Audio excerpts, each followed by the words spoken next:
YouTube? Welcome to and welcome back to the channel. I'm that Pixabite, and today's build is all about the iconic Rococo 18th century style.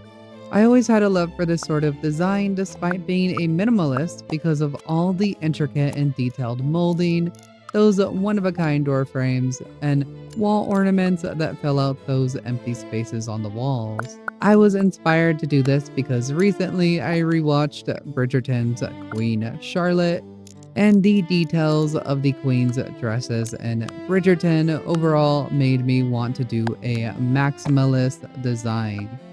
I also wanted to bring out the fullest potential of the imported image feature that we currently have in Paralives. To those who don't know, you can import your own photos into the game through the photo frames. And transparent photos also retain their background transparency when using one of the borderless frames. Meaning if we wanted to, we could import transparent window frames or archway frames into the game to add that much needed oomph we are looking for. The best part about the transparent frames is that the paras can walk through them. For example, if I added a transparent image of a door frame and layer that over an archway, they can completely pass through it, which is life-changing to be honest. Another awesome thing about transparent photos is their use for windows, because it doesn't obstruct the functionality of said window because we could still look through them, which is very neat. So yeah, this build definitely utilizes a ton of those picture frames, but you'll see how important these are in enhancing the depth and texture of this build. Okay, hope you enjoy the speed build, and I'll be chiming in from time to time to describe the process. As you can see here, I used the overlay frames on the windows to make them appear as if they have a Rococo head and sill, especially with the floral topper on the head of a frame to make it more eye-catching.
On some parts of the exterior, I made sure to add breaks on each level, otherwise it would have gotten too repetitive with the windows.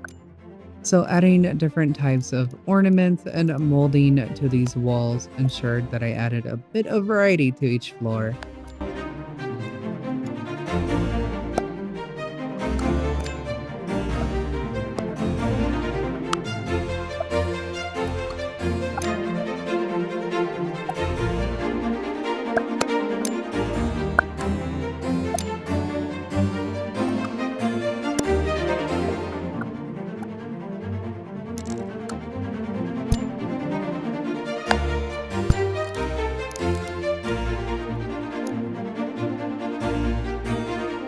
I found these really cool ornament arches online, and as you can see here, I wanted to make this entrance a little more visually appealing to look at.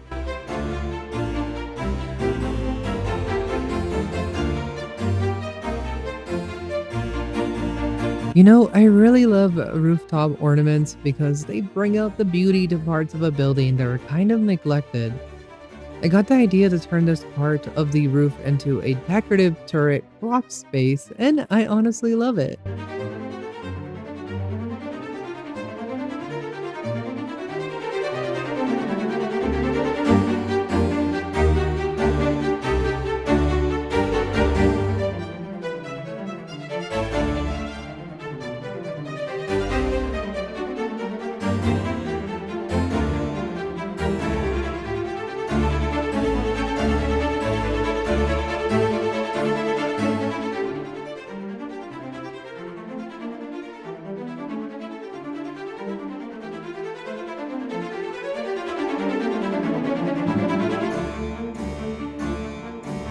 For this section of the building, I was thinking of adding this balcony space for those romantic getaways or scandalous conversations that Paros would be having.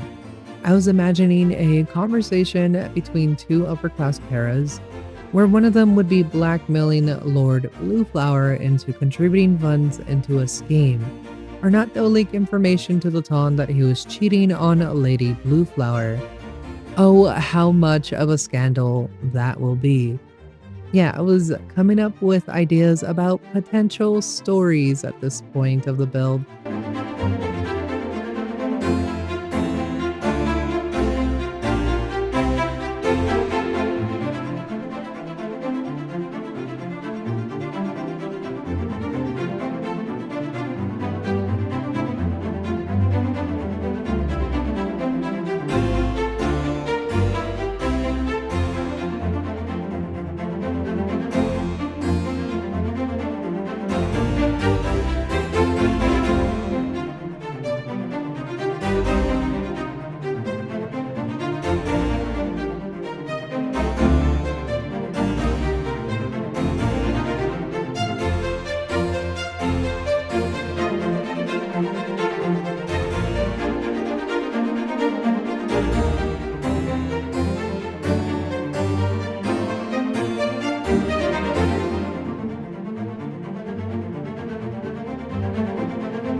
The more that I think about it, this ball house is supposed to be this place of romantic pursuit. But if anything, it's going to be a place full of secrets, deception, and scandals.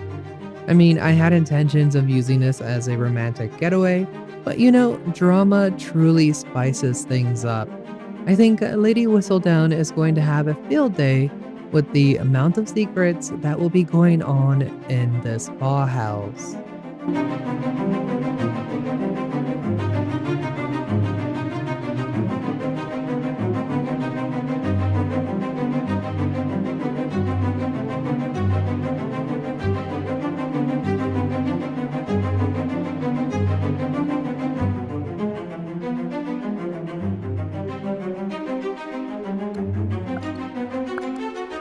Or hear me out on the potential juicy scandal. Maybe Lord Bruton of the Crown House is a illegitimate bastard of a father who cheated on his spouse, leaving him to be the sole titled lord of his father's estate after his passing. Lady Estella, after finding this out, will have a chance to claim the title of the estate for her own, since she has been born of legitimacy. There's nothing fun like creating these fictional stories and then playing them out in a life sim. Kind of funny how these sort of games are like virtual doll houses.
For this part of the build, I wanted to add a balcony on the same floor as the ballroom.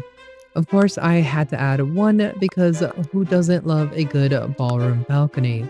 You get the fresh air, the enjoyment of being outside, and you're still close to the music.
Oh, neat.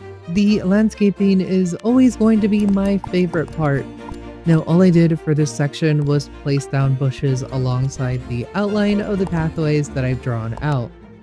Since the ball house has this blue and white scheme going on, I wanted the flower beds to also reflect those same colors. And since this is supposed to be an elegant place for the Ton, I tried my best to keep the vibes of the garden space to be more manicured and formal rather than have it be uncontrolled. Of course, while still keeping the maximalist theme of the 18th century Rococo.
Okay, this portion of the landscaping is where I start to play around with adding a centerpiece topiary to the garden. I use the color wheel to get the colors to match the bird that you're seeing on screen, and I then resize them to fit the outline of the image. I believe once I got enough of the outline pieced out, I started making some finishes in the space around to create this 3D topiary of a bird. It truly was a test of patience, but it was worth it for such a result.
So now we are at the ballroom. This was fun because I used the image frames to import some white paneling, these unique and pretty cream colored curtains, some of the ornate decals like angels, wings, and flowers, and I included a flower border that I resized and dragged down to be used as a dance floor. So there is much to see here. I had a flower theme going on for this ballroom, so of course I had to add a decent amount of plants in here.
Okay, the video is coming to an end soon.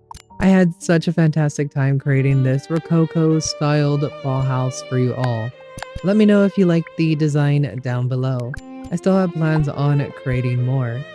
If you like what I do, please consider leaving a like down below or maybe hit that subscribe button. Okay, until next time everyone. Bye bye.